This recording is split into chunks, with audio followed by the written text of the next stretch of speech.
Hi everyone, welcome back to my channel. For those who are new, my name is Bella, coming to you from the Hollywood of the North, Vancouver, Canada. I am an international student advisor, career coach, and founder of iCAN, Study and Explore Canada. I'm also a former international student myself, overseas Filipino worker, or OFW, and now a proud Canadian permanent resident. My mission is to provide pathways to success and exceptional mentorship experience to aspiring international students like you, with the right tools, ample resources, and simplified process. In my previous video, I gave you the top tips on how to nail your study permit interview. Today, I'm going to talk about how it is coming, living, and working in Canada as a transgender woman. I will also be sharing the most frequently asked questions among the LGBTQIA+ community. Transgender people whose assigned gender at birth does not match their gender identity face a grim reality in much of the Middle East and North Africa regions, including daunting obstacles to legal gender recognition. It is one of the main reasons why I had left Dubai for 8 years of living there, and thank God I've made the right decision to move to Canada. Shout out to all my friends in Dubai and Abu Dhabi. I hope you're all staying safe and do not end up getting persecuted for showing your true colors. Today, I'm going to share with you 7 privileges that I get to enjoy as a transgender studying and living in Canada. First, it took me a couple of years before I finally decided to immigrate to Canada as a student. If I had any regrets, well, I would have done it way earlier. It's all worth it. I got my permanent residency status in just over 2 years, and now I'm waiting for my Canadian passport. Yay! Second, in my statement of purpose, I could admit that I was a transgender woman and mention that Canada was a safe place for me and I can enjoy my legal rights while pursuing my studies in Canada. Third, when I arrived at the airport, the Canadian Border Services Agency, I was not questioned about my gender. My arrival was so smooth and I was barely asked questions. I felt so welcome and I could finally be my authentic self, which I had hidden for 8 years and which I couldn't do for 8 years.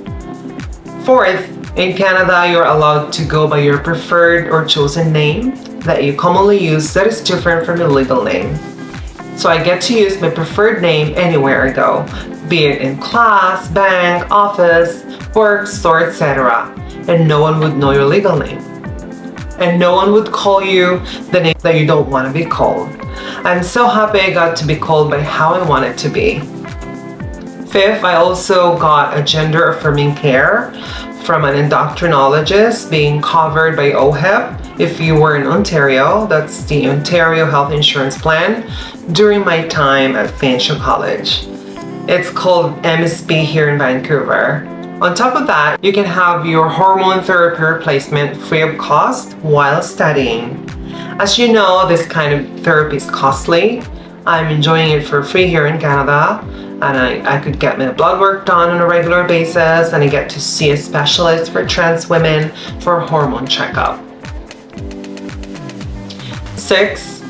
Coverage gender affirming surgeries are fully covered by your insurance, which is MSP in Vancouver or OHIP in Ontario.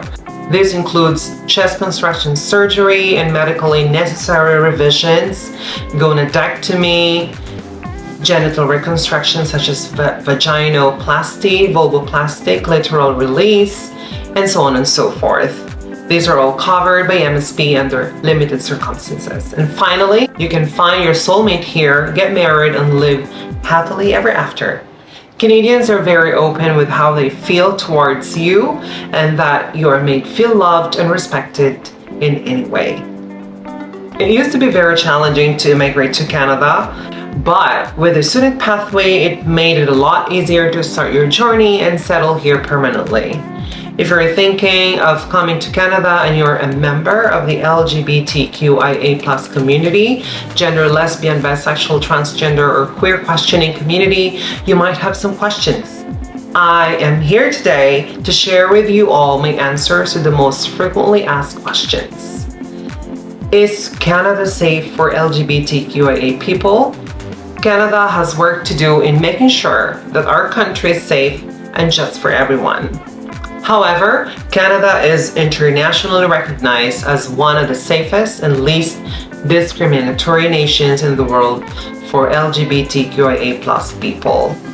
In Canada, same-sex relationships and sexual activity are not a crime. Same-sex marriages are legal and honored with rights such as pensions, benefits, etc. Same-sex couples and LGBTQIA+ individuals may adopt children. LGBTQIA+ people can serve in the military and be open about their sexuality and gender. Discrimination and hate speech against LGBTQIA+ people by an employer is illegal, and transgender people can change their name and legal gender. Does the government allow LGBTQIA+ people to migrate to Canada? Yes. Your sexuality or gender identity is not a reason why you would be denied the chance to migrate to Canada. You will not be asked about your sexuality or gender identity on your migration application. If you come from a country where same-sex relationships are a crime, like Dubai or the Middle East countries, and you have a criminal record for that reason, you have some options, and Canada is one of them.